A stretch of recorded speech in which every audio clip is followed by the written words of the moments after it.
I read something yesterday that said they're building a new Costco and with a condo above it, and everyone has free memberships. Isn't that cool? And that makes sense because you've got this huge footprint.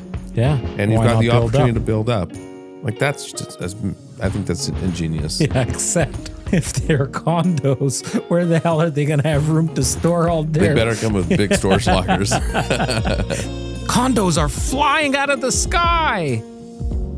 The market is crashing. But is it a good time to buy? We talk that and more in this episode of the Real Estate Podcast. Welcome to the Real Estate Podcast, your go-to source for raw, unfiltered stories and expert tips.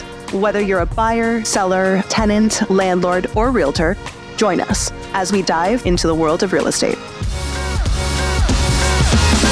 I've been sticking with a healthy diet lately, and I'm feeling it.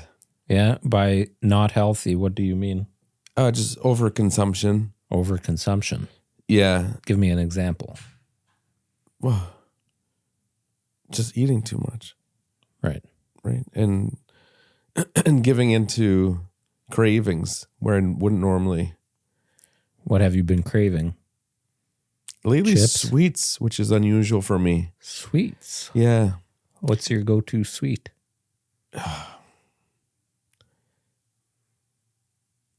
Do you hear that singing?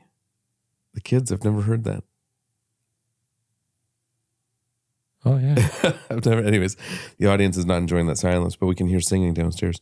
I would say for me, it's like usually nothing but chocolate chip cookies and ice cream. And what's your favorite ice cream? Oh, well, Alicia and I found this one through a TikTok that I sent her. So she's allergic to tree nuts, possibly peanuts. She avoids both, but definitely tree nuts. And she's always loved desserts, but unfortunately, since finding this new allergy a few years ago, she has to avoid them in most cases. But Chapman's has a line of nut-free ice cream. Chapman's. And it's actually good. They came out with a premium brand, which comes in the little tubs, and it's really good. And they have it's true nut-free. Like they have a facility, and her uncle actually used to own a company that did a lot of measurements for chemicals in the food and beverage industry, among many others. And he went in there and he's like, they have this one section for all the nut-free stuff. So it's completely nut-free and you have to go, it's like, well, to be certified nut-free, that is a in Canada governed, for sure. Yeah. And anyways, they have this new one. It's called something like salted caramel crunch or something like this. Yeah. And it is so good. It is so good. Loaded with sugar. Yeah. And another thing I've been indulging in lately is affogatos. I am really enjoying that. So we got to stock the ice cream back up here. No, we don't. We did that all summer last year. It was great. Yeah. I love a good affogato. Yeah, me too. Anyways, that's my story. Tiffany, can you go pick up some really nice vanilla ice cream, please? No, do not. I haven't found the right blend, proportion to go with. I usually do a one scoop, one shot. Like a long shot? Yeah. Well, short shot. Short shot. Yeah, maybe. I do a longer one. Maybe that's why. Anyways, it's good nevertheless. All right, so today you talked about condos. So we're discussing condos. Well, Toronto condos are being talked about a lot. It does have an effect on the market as a whole. It has an effect on the outer markets because everything spills off from what happens in the big city. Yeah. It's the biggest city in the country. It's the biggest real estate board in the country. So... But what's happening in Toronto is no different than anywhere I find right now in terms, especially certainly in the condo market. They just have the difference is, and this is what I want to talk about. The difference is you had all of these builders building at the same time, and they built too many of the same friggin' thing. I disagree. They built way too good. You love that word, so you can disagree all that you want, and we can debate about it. Okay. They built too many condos that are the size of a frickin' postage stamp. That's what the cities want. That's what we need. We need more affordable housing.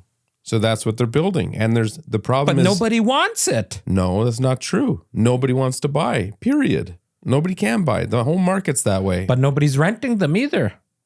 because they are just sitting tight, waiting for the market to figure itself out. No. I'm talking about there's the tenants. The tenants don't want them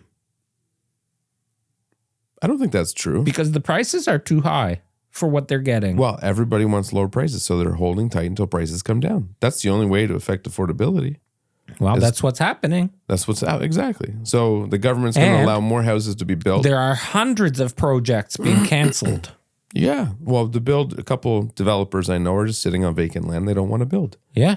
Well, Why? and how many started collecting as advertising and marketing their construction of whatever they're building and started selling based on spec and collected all these deposits, and now people are gonna get nothing for it. They're just gonna get their money A lot of back. those developers have gone bankrupt. Yeah, And sold Some of off them their have. developments. Yep. But think about that. I mean, like, how many condos are on the market right now that are under 1,000 square feet? It's like 85% of the market. Yeah. Yeah. And most of them are like 500-600 square feet max. Yeah, sure. But that you're talking about building tiny homes. That's a tiny fucking home. It doesn't get more compact and tiny and efficient than a condo. Yeah, but a tiny condo in an apartment building is very different than a tiny home where you have a backyard. Right. But I don't know that would be more cost effective from a developer's perspective. I think It the would be condo much is more desirable. at a higher price point, which defeats the purpose. I don't know.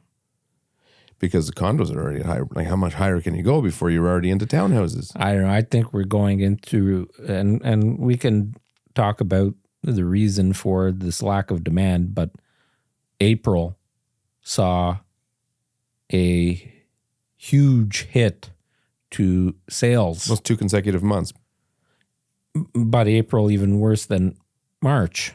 Yeah. I saw From Trump and the tariff talk to the elections in Canada to the weather being shit to there being so much supply to landlords and homeowners taking losses on their properties that they bought 3-4 years ago. There's negative,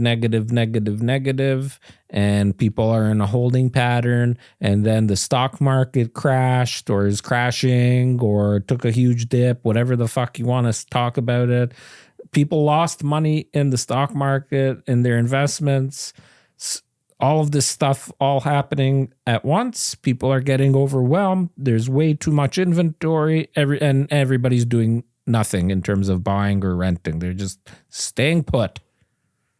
That's what's happening. And if you want to sell or if you want to lease your place out, you just better be much more aggressive on your price. And it's inevitable that the prices are going to come down a little bit because that's what's going to happen. You're going to have desperate landlords, desperate sellers that they have no choice but to lower the price. And then that's going to set a benchmark.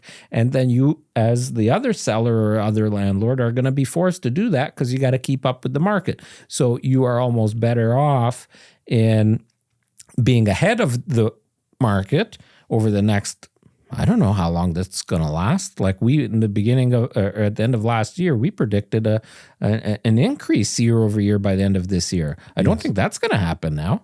No, well, we revised our numbers. I remember which podcast I don't know. that was. We're going to continue to revise it. Well, here just saw this The good published news May is 5th. there's Condo prices in the GTA expected to drop another 10%. That's just from a TD economist perspectives. How many times are those economists right? Well, I think in this case, it's very reasonable that they are. Yeah. You know. Yeah, but condos selling at $1,200 a square foot Yeah. are overpriced. Yeah. Well, the challenge now, because I'm working with someone to buy a condo, because I think it's a decent time to buy a condo. Very good time to buy the best time to buy a condo is when nobody's buying, prices are down, and there's way too many of them. Yes. In fact, if you have money invested in the stock market and ETFs and GICs or in your pillowcase, go out and buy one of these condos that nobody else wants to buy right now. The challenge sit on is, it for 5 to 10 years and you're freaking laughing. The challenge is, though, I don't think enough of the sellers are easily convinced of what the right price is yet. They're still holding on. Well, and many of but them. the same thing's happening with the buyers, and that's why nothing's happening. Because buyers think that the prices are going to go down. Sellers think that, there's going to be more stability. I'll be able to get more in the fall. So both sides are button heads. Well, I think in this case, the buyers will win in most cases. But sure they will. It's, in my experience recently with looking at a lot of condos out in Vaughan where there's tons, and the communities that are phenomenal. Like Transit City, they've got 3 high rises there, and it's a really nice development. I mean, it's a little. You're talking about the new City Place area there?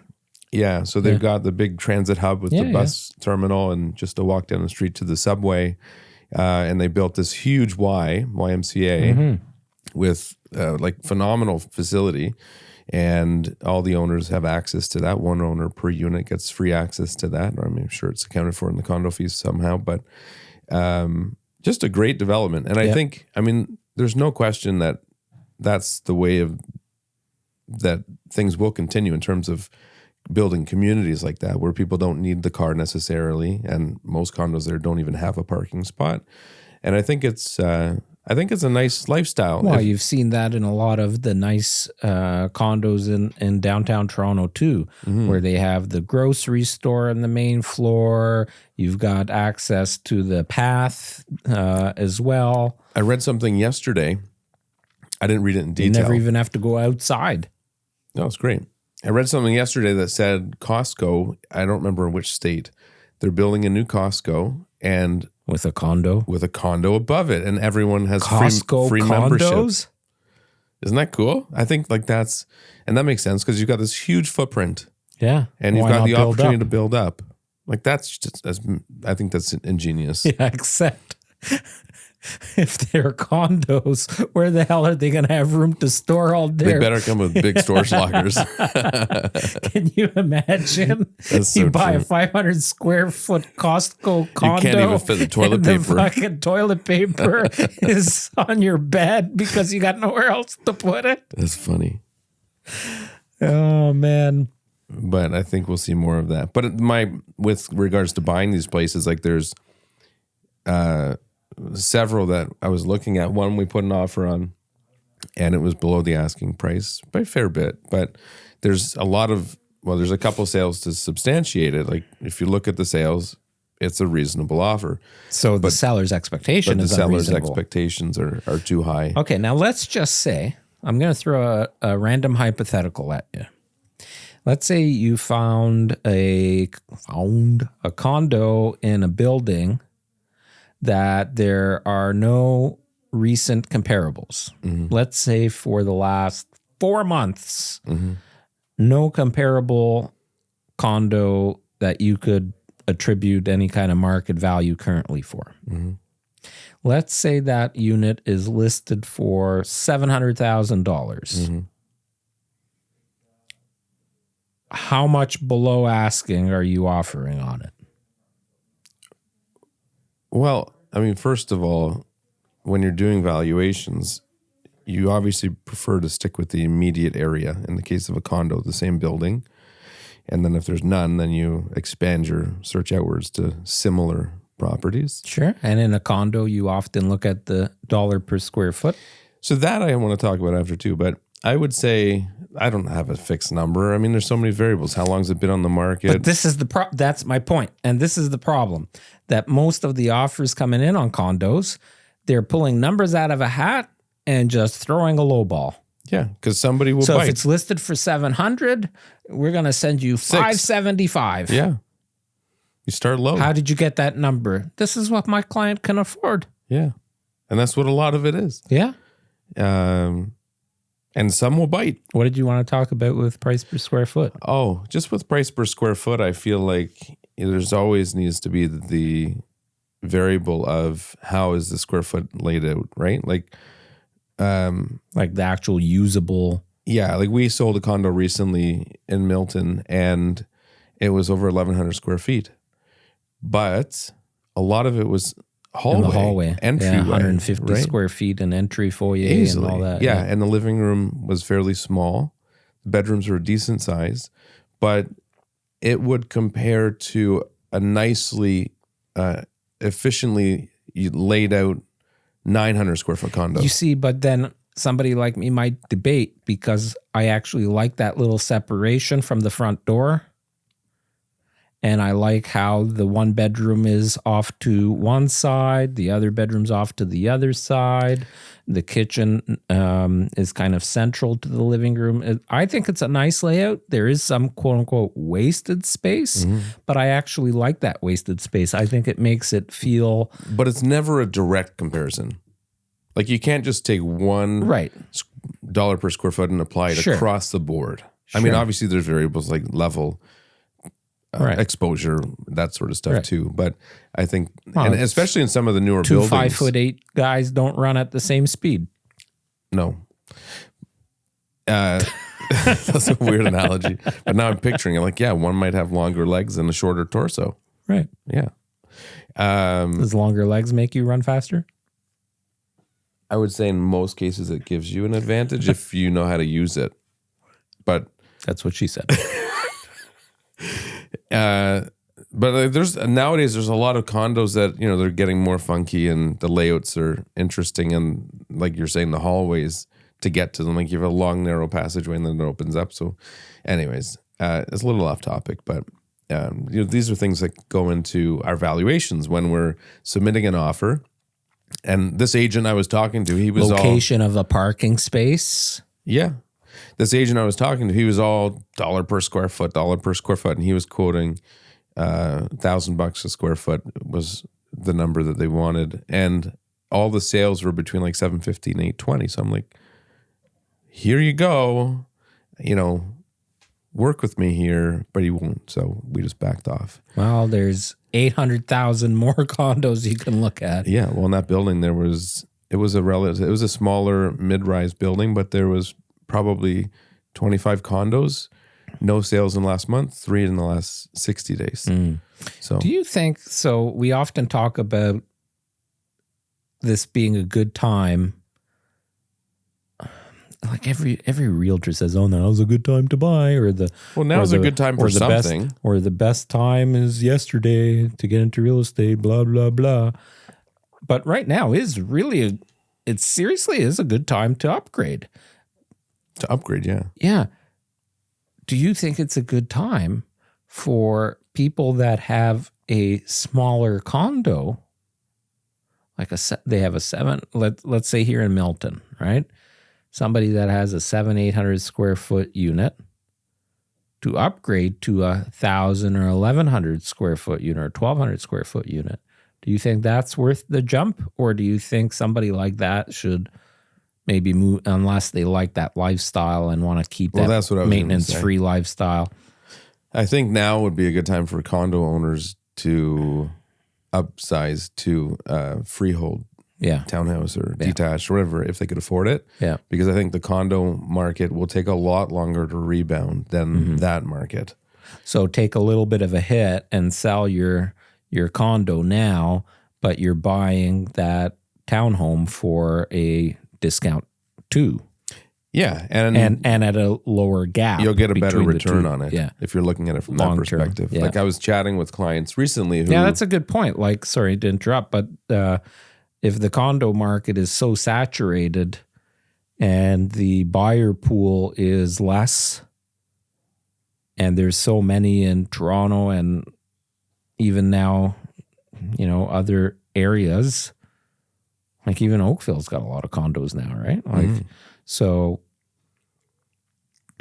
over the long term, because of maintenance fees, because of less demand, less people wanting that lifestyle, especially in the outskirts of the GTA, like the suburbs, they'll probably appreciate at a much slower and the condos, yes, slower and slower pace and as a lower percentage. So yeah. Well, and I had a conversation with a client very early stages, but previous client of ours who would like to upsize from a townhouse to a detached house. And they found out after I did the valuation that it's actually worth a little bit less than they paid for 3 years ago. And then in the initial conversation, they were really stuck on the whole mindset of losing money on the sale on their purchase. But the way I explained it is you're moving your money from one asset to another. And the likelihood of the new asset you're redirecting your money into is that it will appreciate quicker than the one you're in. That's actually a really, really good point, because I read an article this morning. I don't know if you read it, but it was talking about the fact that there was all these people losing money on their homes that bought in the early pandemic boom, or in 2020. If you bought in 2021 and 2022 and you're selling in 2024, 2025, you're likely taking a loss. But if you're buying other real estate, you're buying that at that same loss, or maybe even greater loss if you're upgrading. So it's actually a better deal now to be shifting that asset. Yeah. That's what a lot of people don't really get their heads around. They just look, oh, yeah, but I'm selling at a Think loss. of it, if you could think of it more as, I don't know what people could relate to, Well, but stocks, right? Like if you just moving money from one stock to another because you think this other company is going to do better than the first company, then it makes sense to move regardless of how you have your money in McDonald's stock, and all of a sudden nobody's eating beef anymore. And meanwhile, Tesla is building all these self-driving robot cars. Maybe it's a better idea to move it from the fast food beef company to the robot AI guy. Simply put. It's great comparison. Great. Yeah. All right. That's it for me. Go Leafs, go. Are they playing tonight, or tonight being when we broadcast this? I don't want to talk to you about hockey. Over. Yeah, I've been watching every game. Yeah. Okay. Bye-bye. Ciao. Thanks for watching. Thanks for listening to episode 340 of the Real Estate Podcast. What do you think? Is it a good time to buy a condo? Should you sell your condo? Is it a good time to rent it out? Leave us a comment, let us know, and show us some love by subscribing. We'd really appreciate it. We'll see you next time.